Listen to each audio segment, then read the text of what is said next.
आप इस टाइम पे चर्चित हो आपकी कंट्रोवर्सी के लिए, लेकिन हम पहले बैठ के बात कर रहे थे कि आप एक्चुअली एक अच्छे स्टूडेंट हो, तो खामा का कंट्रोवर्सी आपको करियर लाई, आपको कहाँ मन था कंट्रोवर्सी में फंसने का? आपको अच्छा खासा पावर लिफ्टर बनना था, अपना नाम करना था, थोड़ी बहुत ऐसे से उंगली करनी थी, आप कैसे फंस गए इसमें? देखो, अगर किसी भी कंट्रोवर्सी को उठाओगे ना, तो कभी भी मैंने पहल नहीं करी। और 1.5 साल के आसपास से मैं ट्रेनिंग पूरी प्रॉपर कर नहीं रहा हूँ, चोट है जो भी है, ठीक है।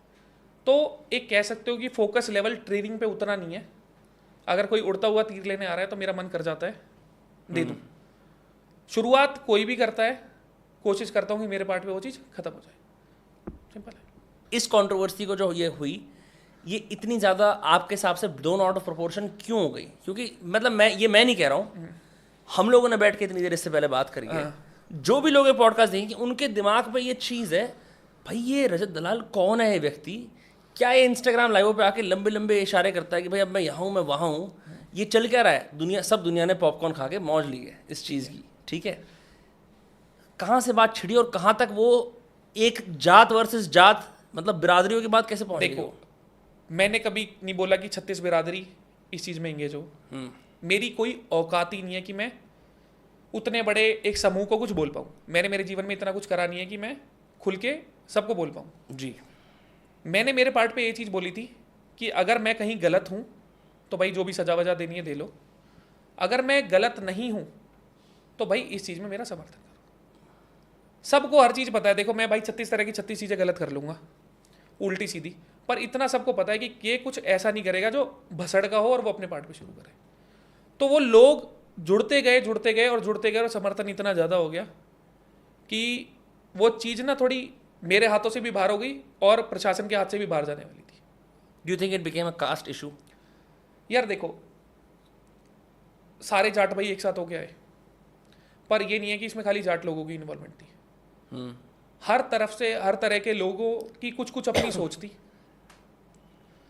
और भाई देखो, बर्तन होंगे तो वो बजती हैं।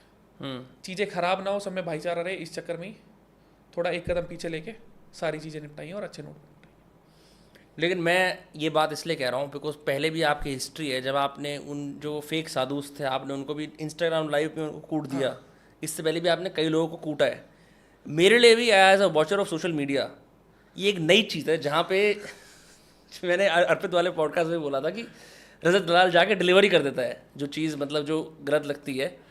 लेकिन फिजिकली वायलेंस को आप एक तरफ बढ़ावा भी दे रहे हो कि जो आपको पसंद नहीं आता आप जाके पीट ही देते हो उसको। देखो भाई, रही बात साधु वाली ना, हाँ, कोई धर्म के बारे में गलत कर रहा है, ठीक है, वो चाहे कोई भी बंदे हो, अगर आपके बैग पे लिखा है जय श्री राम, तो अगर आपको ये नहीं पता राम जी के भाई का नाम लक्ष्मण है, तो आप भिक्षा कैसे मांग रहे हो? चलो मैं नहीं होता, मेरे घर में मेरी मम्मी होती, भाभी होती, कुछ भी होती, उनका मोटो कुछ अलग होता है। अगर कल को वो कुछ करके जाते, नाम किसका आता? सनातन का, हिंदुओं का ये था ना कि भाई भगवा रंग पहन रखा था, ये करके जायज चीज़ है। और भाई 3 बंदे लाइव लेने का चक्कर ये था, अगर तीनों में से मेरे खिलाफ कोई कुछ कर जाता, खाली हाथ तो बैठे नहीं होंगे। 3 बंदे थे, 6 हाथ होते हैं भाई, 6 हाथ और 6 टांग। मेरे तो 2-2 ही थे। नहीं पर आप हर इंसान को कूटना की वजह भाई समझते हो। किसी को नहीं मारा उसके अलावा, एक बता दो। अब आपने खुद ही बोला नाम न लेने के लिए, इसलिए मैं नाम लूंगा नहीं। मैंने सही में किसी को नहीं मारा भाई। मैं ये इसलिए पूछ रहा हूँ, शायद ऐसा होता होगा कि देखो, असल में जो भी वायलेंस होती है ना, मेरी लाइफ में हो या किसी की भी लाइफ में हो, उस टाइम इतना टाइम नहीं निकलता कि आप फ़ोन लो, रिकॉर्ड करो, कैमरा खोलो। सोशल मीडिया की चीज़ें सोशल मीडिया पे ही ख़त्म होती हैं। और कहीं भी कोई भी चीज़ देख लो, उसमें ना एक लेसन ही मिला होगा। अभी एक बंदा अपने बेटे के साथ बाइक लेके घूम रहा था, देखा था मैंने। देखा था ना। मैंने उसको हाथ भी नहीं लगाया भाई, बेटे के आगे बाप को कुछ बोलूँ, सेंस नहीं है। पर भाई उसमें भी नॉर्मल चीज़ है ना कि भाई तुम सेलिब्रेट कर रहे हो, ऐसे मत करो ना कि रिस्क टेकिंग फैक्टर हो। बाबा वाली है भाई, धर्म का नाम खराब कर रहे भाई यार आप रिस्क टेकिंग की तो क्या बात कर रहे हो? आप खुद गाड़ी को रॉन्ग साइड पे चला के भगा देते हो इतनी तेज हो तेज। भाई। वो अगर मेरी फ्लाइट छूट रही है तो मैं किसी की मार थोड़ी ना, फ्लाइट छूट रही थी उस दिन जिस दिन ऑपोजिट। आपको नहीं लगता आपके वायलेंट और बैड बिहेवियर को लोग एक्सक्यूज कर देते हैं भाई क्योंकि मैंने- आप निकल जाते हो बात करके और आपको प्यार करने वाले बहुत सारे हैं। मैंने गलत करा क्या है? मैंने गलत क्या करा है? भाई जो गलत हुआ उसका हम पे हो गया। मतलब मैं तो ये देखता हूँ कि इससे आपका ब्रांड और बढ़ता है और लोग सपोर्ट करते हैं। मेरे को लगता है, अर्पित ने बोली थी पॉडकास्ट में बात कि लोग चाहते हैं कि मैं रजत दलाल जैसे बनूं, मैं निडर बनूं, मैं जाए किसी को भी कूटूं, कोई भी समाज में बात रखूं और कुछ ना हो, लोग मेरे साथ आए। और मैंने देखो कभी भाई इतनी कोई प्लानिंग प्लॉटिंग करी नहीं, ये ऊपर वाले का हाथ है, जब तक है तब तक चीज़ें चल रही हैं, ऊपर वाला करे ना ही हटे तो ज़्यादा सही।